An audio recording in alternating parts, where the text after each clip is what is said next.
those lines in there. Then you cover it all with masking tape, except for all the little splices, okay, where the cracks are. And when you do that, you've got all here's all the lines when you've cut the foam, and when you bend it, it opens up the cracks, right? So if you've covered all of that with masking tape, so all you have exposed is the cracks, then what you do is you mix up some micro slurry and you fill those cracks with the micro slurry. Right after you do that, you don't ever let masking tape dry, or the glass dry. You always take the masking tape off. Otherwise, when the stuff bleeds, it'll pull chunks of foam. Okay, so what you end up doing is you end up filling all those little cracks, and then when it hardens, now it can't move. You've filled all the cracks, and now the form is all stayed its shape. So since it stayed the shape, this one's real easy. This one here is a really tight bend. And especially that one there, it'll hold exactly that shape. And if you're making all the crock pots and everything you this want? type of thing, what you would do is you would make this part of the skin right down to the center of this rib, okay, and bend it and shape it, and it's all done. And you would make little registration marks on your skin. So if you put your skin on top of the strakes and up against the fuselage, you take a pencil and mark it off of here and onto another in different spots. So you can always line it up exactly where it was. So if I made this skin, then I would make this skin right here separate, right exactly to the center line of that rib, because this is a tighter, and it's at this angle like this. So once you've made this where this will all line up, then what you do is you take those two, and once it butts perfectly like that, you take it over there, put it on your table, put it upside down, and then you 2-ply bid tape that together. So you've glued those two together. So it's just one big sheet. Now, So it's just like you do when you're trying to a hinge. Yes. So now there was somebody that said, "Oh, I did this and I didn't take in consideration the angle and such, so I had a gap here and whatever." Well, if you would have done this way, you would have found that. Just make sure it all works out. Take it off the table, flip it upside down, tape the two together. Now it's one piece, and they hold their shape. I'm going to take this top skin on and off a dozen times, so I don't have to put wood around it to keep it shaped or anything. It'll lay its shape. So when I lay this, now it's all glued, and I lay this on top, and now I've got a couple of layers of glass holding this together, so it's a little bit thicker right here, right? So if I lay this on top of my ribs, I'm going to have to change this rib, cut it, make it thinner, right? Well, doing this half sections this way, I don't care how rough these ribs are. They can look like this. I need an example here. See how I've taken this rib, and this is a bulkhead that I actually cut at an angle instead of square and cutting it all off. And the reason why I did this is just to show the contour that you could follow such. But I purposely, see this rib, how I didn't make it perfect. It's kind of flat here and kind of little whatever. I don't care at all, because when I put these hat sections, it'll all conform. So what I want is, it's just like if I do a normal top skin, oh, here's an example. I cut a bunch of lines, bend it, and I did this real quick and dirty, put some masking tape on it, and it kind of bled through, peeled it off, and it's held the shape, okay? So if you notice, normally what you would do is you're supposed to take this and put this on like this, if you have the flat piece that you did by the plane, and then you would put flocks right on this leading edge right here, right on here, and that's how you would do it. Well, if you do make the hat sections this way, I'll have a hat section on this whole leading edge all the way around. So it'll actually be able to be glued together. But you notice how I made this, you see how much air you see in between the rib and that, and I made that identical with the piece that I'm going to do here. So I don't care how this looks. This doesn't have to be perfect, anything, okay? All I want to do is when I put this top skin on top of my strikes, and I'll line up my registration marks exactly where I want it, I'll put a straight edge over the top of the skin, over the styrofoam, over the top of the skin. All I care about is this is perfectly flat. So if there's a bump or whatever, I just take this off and I'll grind this off and cut this, and I don't care that it's, don't care. As long as this is perfectly flat, that's all I care about, okay? So, once I've got it to that point, then what I'll do is, to make my hat sections real quick, is I put my top skin on, put it exactly where it's supposed to be, line up the registration marks, get underneath the plane, okay? Because I didn't build a special table to put my ribs and glue it all on there. You don't have to do that. You just gotta prop it up to get your ribs. And once you've built your bulkhead, it's all there. It's just open. So you get underneath there, and I get underneath there, and I take a pencil and I draw right where the rib is. So you see where the pencil line is? That's where all my ribs are on this whole sheet.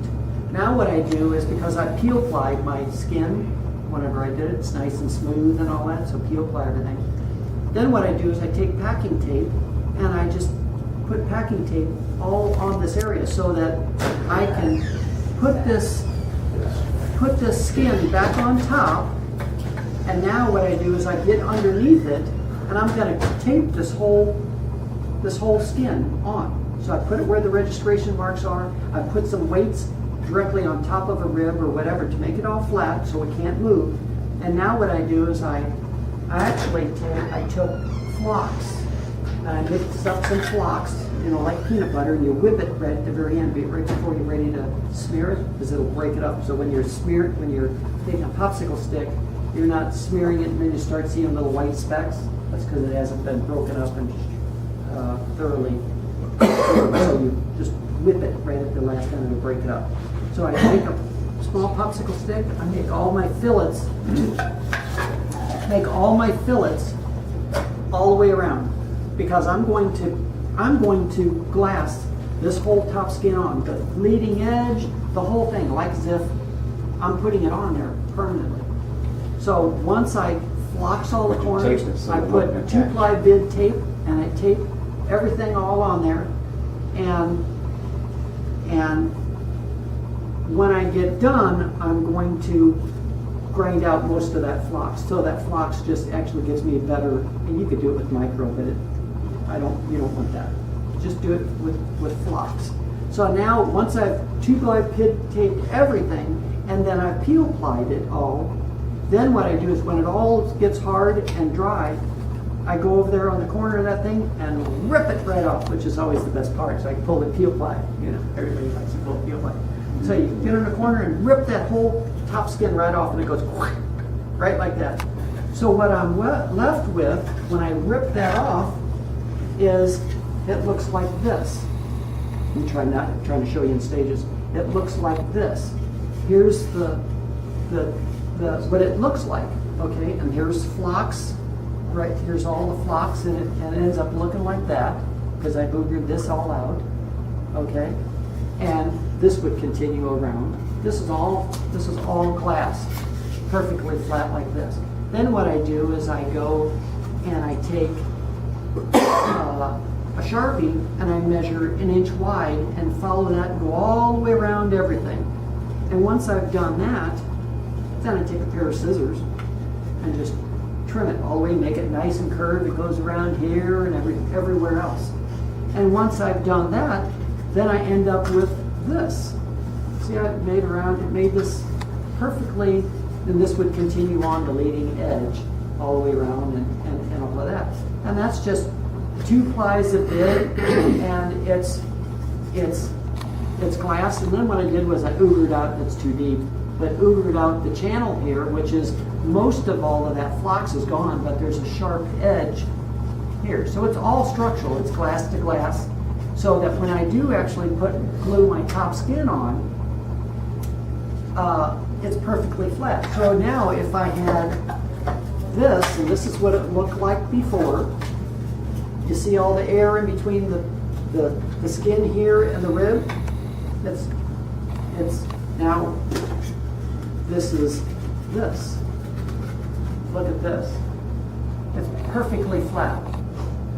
I mean, you can't get a better, I mean, it's completely flat. It's contoured to this, your skin.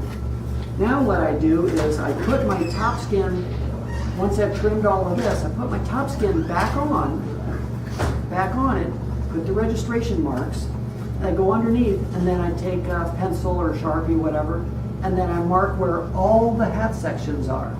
So I trace out now, before it was this, just so I can get my packing tape on here.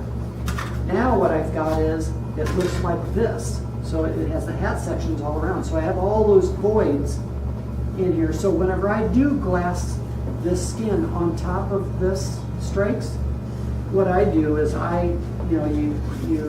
can epoxy this to try and seal and everything else, but what I did was I used Jeffcoat and painted Jeffcoat on, like epoxy floor paint.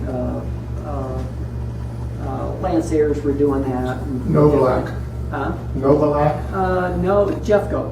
Well, it's probably It's another. 9700 FCR. Novalac. It's a gray epoxy fuel Yeah. sealant. So anyway, what I did was, since I've got all that pattern all the way around, that sealant is epoxy. You would think they would cross-link and everything else. It's not a structural epoxy. You wouldn't paint the whole thing when you glass this on. So what you do is all those voids, you paint all of that right up to the line, not where you're going to flux this onto my hat sections. So you paint all that with that sealant, and then I paint underneath. When I seal my floor and everything else, when I've got my bottom skin, I paint all the floor and all underneath the hat sections, so that when I actually glue my top skin on, it's all completely sealed all the way around. And this is just, you put flocks on top of your hat sections. So if you're going around, you have a contoured curve or anything else, by doing this, it's absolutely perfect. There's no chance of fuel getting in between, or getting just in between enough so it got into this foam and such. The other advantage is, once you don't get in a hurry, once you glass the bottom skin on, you can't do anything, you can't ever get it back in here. So there's one other advantage of doing this way with the top skin, where people have a lot of foam and crap in their fuel, is when they cut their fuel caps. They usually do that afterwards. Well, when it's all skinned and everything else, and you're going to cut your fuel caps in there, well, do you know exactly where your rib was, or this or that? Or if I wanted to put it in a little different place, somebody else gave me an idea that, forget who it was, came from somebody else, that if you have a fueler come in there and they just put their fuel in there, what they were saying is, here, before you put close this all up, epoxy in a sheet of aluminum plate right down, so if it goes down there, it's not going to poke a hole in your tank. Good idea. It's the same way with putting your drains in, all of that stuff, and we put a sink, stainless steel, make sure it's stainless steel, get a magnet and all that, a little net, it goes in your drain, and you put it in there. We just take that, so when we epoxy the floor, that's wet, we just lay it upside down into the epoxy, and it holds that and such. And especially when this is all open, when you do this, put the additional vent line in, because in the plans it doesn't have one going all the way to the very end of the spar, because when these airplanes are sitting on their nose, the high point is the ends of the spar, and that's where it's going to start pumping fuel. You'll see them on flight line start to pump fuel. It gets hot and everything else. So you need an extra vent line in there.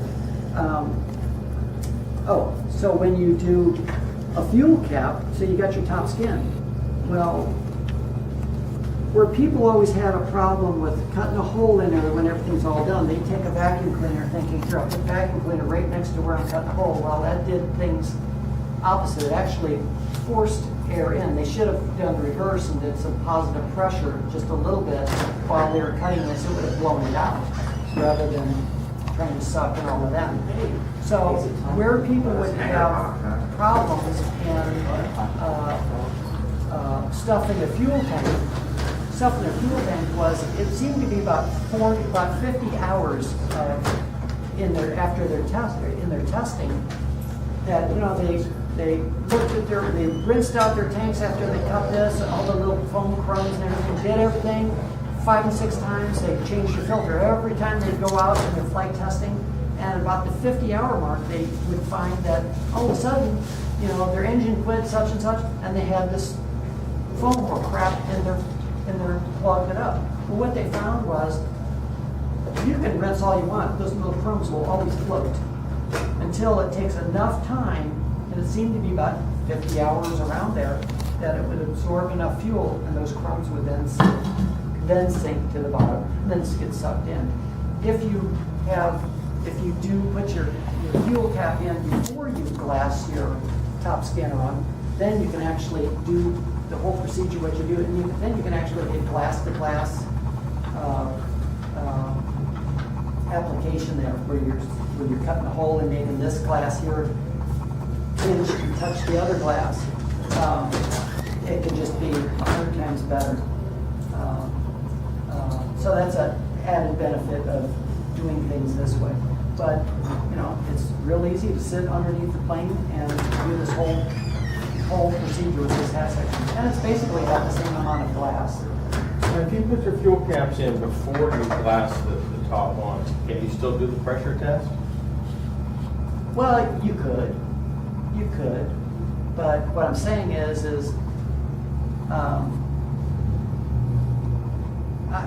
Because the fuel cap has a vent hole in it itself, yes, right? Yeah, I mean, So how what can I'm you saying still is do you your can pressure take that test? off and you can seal things up. It doesn't take much pressure at all.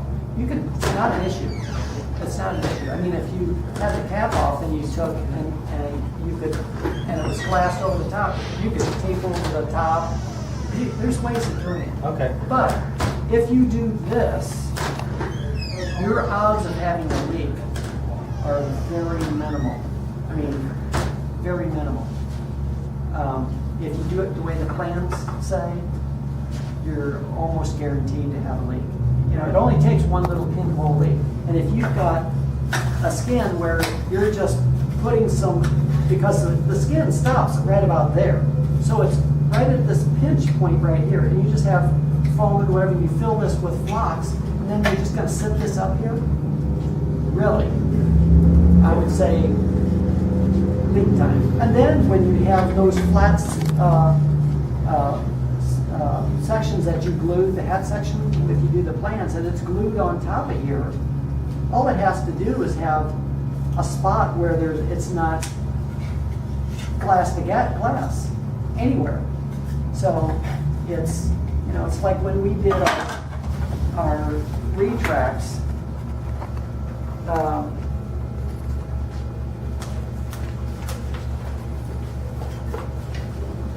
When we did our retracts,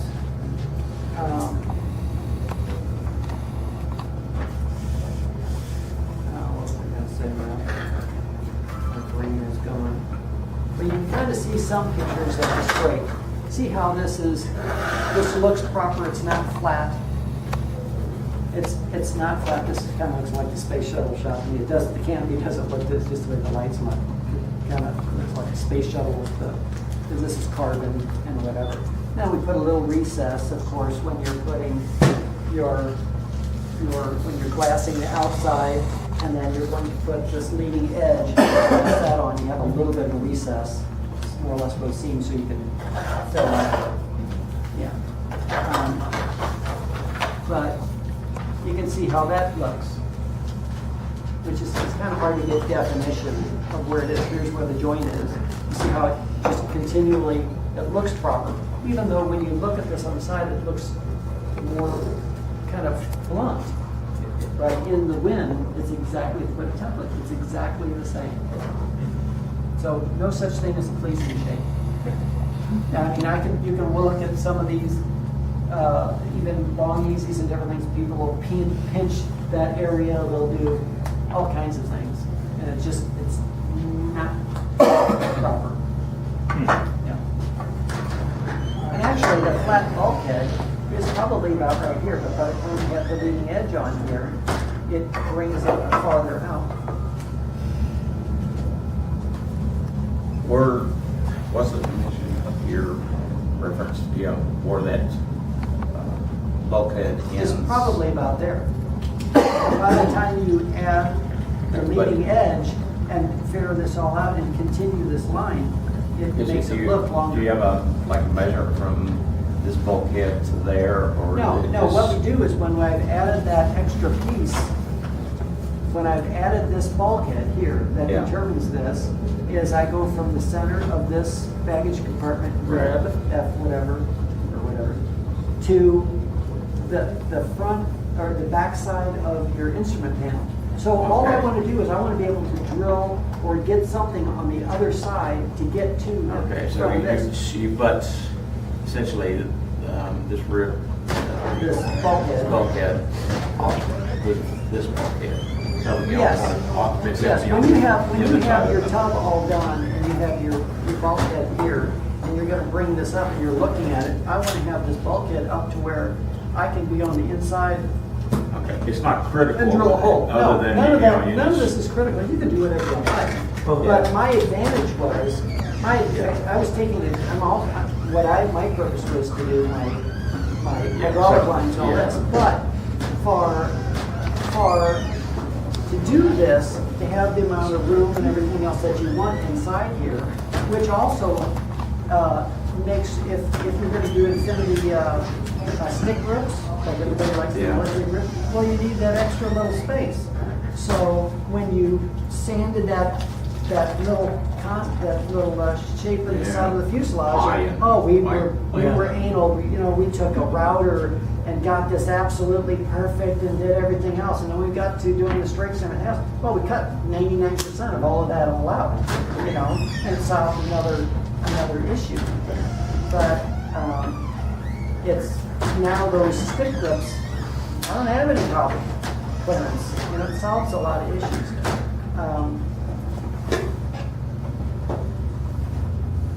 Now, the only thing that you're going to have with this strakes here is figuring out how you're doing your canopy latching. And that's always, You don't have your door anymore. yeah, Door goes away. if you can get away from that. Which There's you don't want many anyway, ways, because there's they're many ways fishing of here. doing, there's many ways of doing a canopy latch. The plans way and everything else is, there's better ways. Ed Richards, I think, he told me. Oh, about yeah, it. oh, yeah. So, Look at Ed Richards, is bar none, the best, simplest, easiest way. Well, you throw all that latching away when you do front end. If you do a forward tilting canopy, all of that All that goes goes away, away. yeah. It goes away, and that solves another issue. And the reason why we did the forward tilting canopy was because of safety. Yeah. It's not going to come out in flight. Half the people that have died because the canopy came open either forgot to fly the airplane or the stuff came out and went through the prop, killed the motor, and crashed or whatever. But you can still fly the plane. You'll never be able to pull that canopy